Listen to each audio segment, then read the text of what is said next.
আরে দোস্ত, তুই কেমন আছিস? হ্যাঁ, ভালো। কোনো খবর টবর নাই, কিচ্ছু নাই। এই যে পরিচিত মাই লাভলি ওয়াইফ। গল্প গল্প হচ্ছে ওই শয়তানটা। Hello.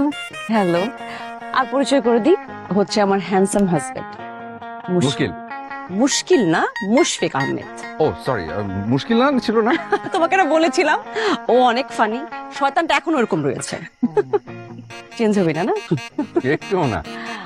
I was just kidding. কেমন আছেন?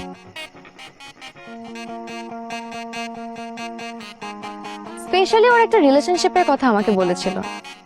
সাদাত একটা মেয়েকে না অনেক ভালোবাসতো, এটা নাকি ওর হৃদয় ভেঙেছে। এই কথা বলছে, আর তুমি এটা বিলিভ করেছো?